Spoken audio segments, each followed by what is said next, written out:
panalangin, misyon, at kagalingan. Makita ko natin na kung saan ay si Jesus ay nanalangin. May mga nagsasabi, si Jesus ay hindi Diyos, kasi nagdarasal. Bahagi yun. Isa ko sa maliwanag na makita natin na ang ugnayan ng Ama at ng Anak at ng Espiritu Santo, may tawag na natin ay well communicated. Bahagi, hindi nangulugan na siya ay isa ng Ama. Sabi nga natin kasi hindi nila naiintindihan yung Holy Trinity, ang isang Diyos ang may tatlong persona. Pero bahagi na pinamaman sa atin natin na kahit na si Jesus ay nanalangin para i-diin ang kahalagahan ng patuloy na panalangin sa lahat ng pagkilos. Napakahalaga ko yung prayer life. Kaya nga sabi nga natin, tayo ay patuloy na nakikiisa kay Jesus bilang pari. At kapag tayo nagdarasal, ay tayo ay nakikibahagi sa pagkiisa kay Jesus na pari. Hindi lang po yung mga kung tawagin natin ordained priest. Yung gano'n din tayo nakikisa sa tinatawag natin pangkalatang pagkapari. Yung common priesthood. Kasi yung gawain ang manalangin. Bahagi yun. Hindi tayo yung bilang laiko, hindi yun ang namumuno, pero nakikibahagi pa rin tayo kay Jesus bilang pari. Ganon din ho. Kasi sabi nga natin, sa pakikisa natin, ganon din sa pagiging hari at pagiging propeta. Pero yun, napakahalaga yung panalangin. Well, tayo may kanya-kanyang pamamaraan ng panalangin. At isa ko rito ay yung ating daily masses, na mabigyan din natin ng sabi nga ho, pabalik tayo doon sa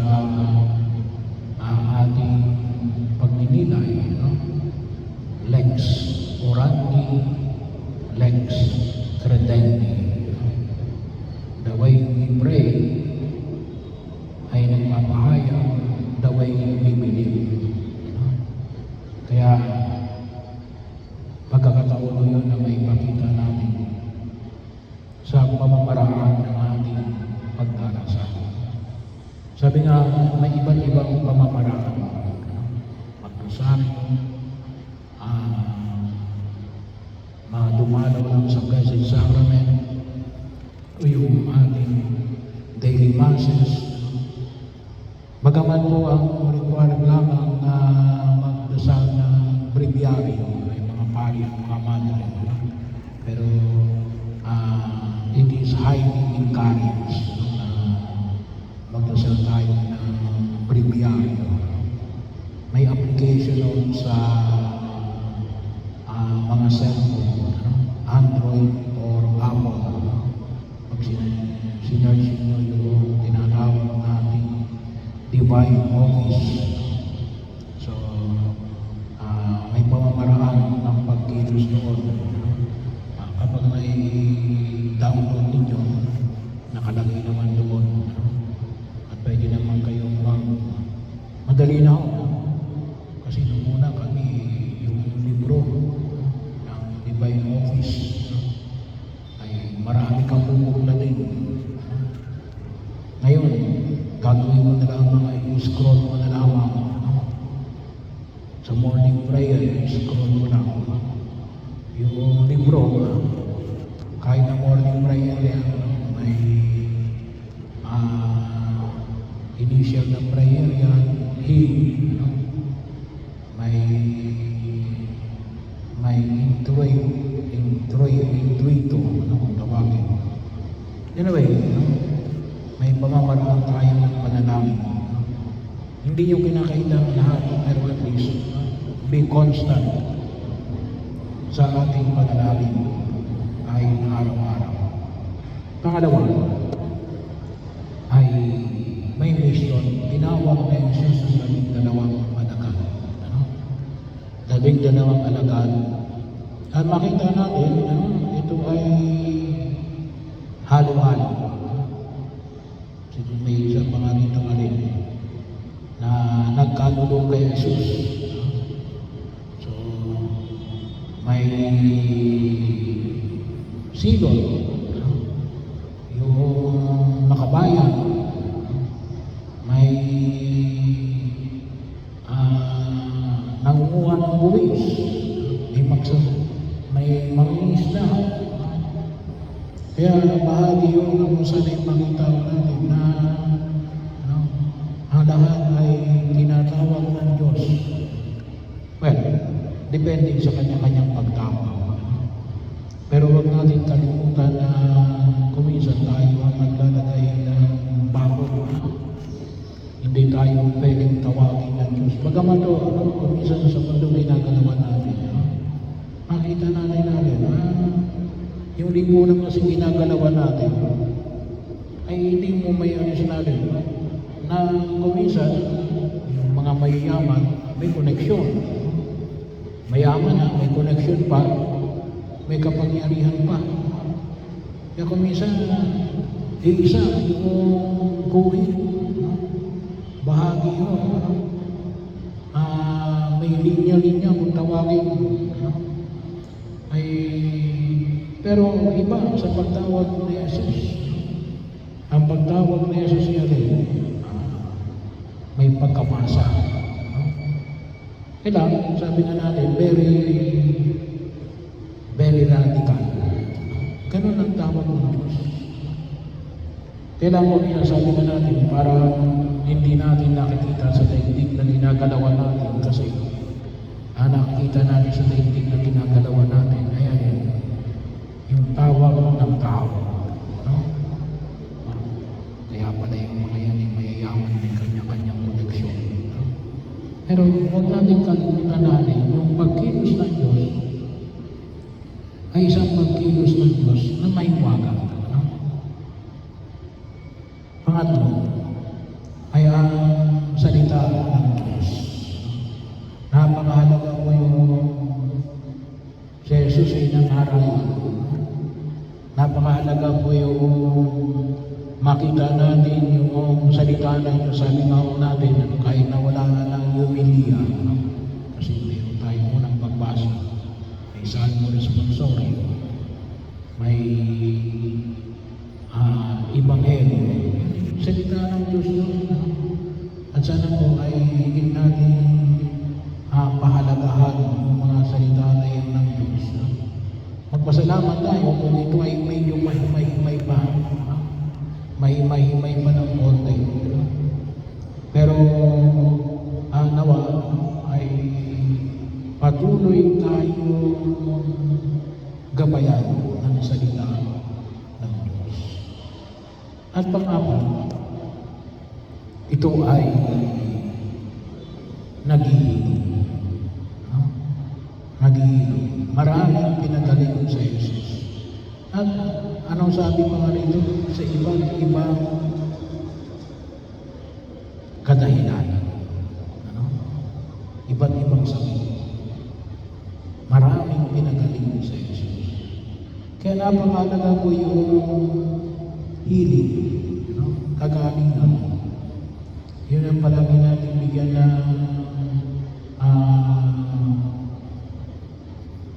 pagninilay. Nais ng Diyos na tayo ay gumaling. May iba't ibang parang physically. Kaya alagaan din natin yung ating sarili. Napakahalaga rin ng pangalagaan natin yung ating sarili. Huwag natin ilagay yung ating sarili sa kapahamakan. Huwag natin pabayaan. Kaya yung mga sakit ng kagabi, sabi ko, pagdating nyo sa bahay, maligo kayo, hindi magpunas kayo maigi, no? Kasi umulan. No? Ang init-init po mag-araw, pero pag-sabi ng gabi, umulan. No? Kasi hindi mo tayo makapaglilingkod kapag tayo may mga sakit. Physically, spiritually, financially, no? Psychologically. No? Bahagi yun na kinakailangan din natin ng patuloy na pagmimilay. No? Tayo ay humiling ng kagalingan at hilingin natin sa Diyos. No? Kaya nga sabi ko, iniligay ko nga yung healing session natin right after the first Mass. No? Kasi mas nagpupunta pa tayo sa albularyo, no? Kaysa sa hilingin natin sa Diyos. At pang-apat, ay itong apat ito, yung bahagi ko na kung saan yung makita natin na yung hamon ng pumay kapal ay hindi lang ang individual. No? Tayo inahamon ng Diyos na rin magiging prayerful church, isang simbahan. No? Hindi lang ako. No? Ibig sabihin natin simbahan. Sabi niya, it might be composed of 2 or 3. No? Para masabi natin na isang komunidad. No? Hamon na tayo ay magdasal. No? Kaya nga yung hamon natin para sa ating debosyon sa Mahal na Birheng Maria. Yung mga lay ministers of the Holy Christ, sinamon ko rin yung na maglaan kami ng isang oras ng Holy Hour na sisimulan. Sana makapagsimula kayong buwan na ito. Kung hindi man, susunod whatsoever. No? And then, lalaan din natin para sa iba. No? Pero magsisimula ko na doon, no? Na maliwanag na magkaroon tayo ng Holy Hour. No? Ano pa? Ang simbahan na may misyon. Ano? Yun ang maliwanag eh. Ano? Hindi lang dapat ako may misyon. No? Magkaroon ng kabuuan ng ano ba yung pinaka-mission natin. No? Pinaka-mission natin. At yun ay kumisa, makita ko natin na yung ating binibigyan ng mission ay alin. Sana lumago yung devotion natin sa Mahal na Birheng Maria. Yun nga, isa sa mga mission natin. No? Kasi kahit nasabihin natin na, sabi nga natin, magkaroon tayo na mass base na devote sa Mahal na Birheng Maria. No? Na nakikita. Hindi naman kinakailang katulad ng sumakit. No? Pero at least, mayroon. At yun yan, simbahan. At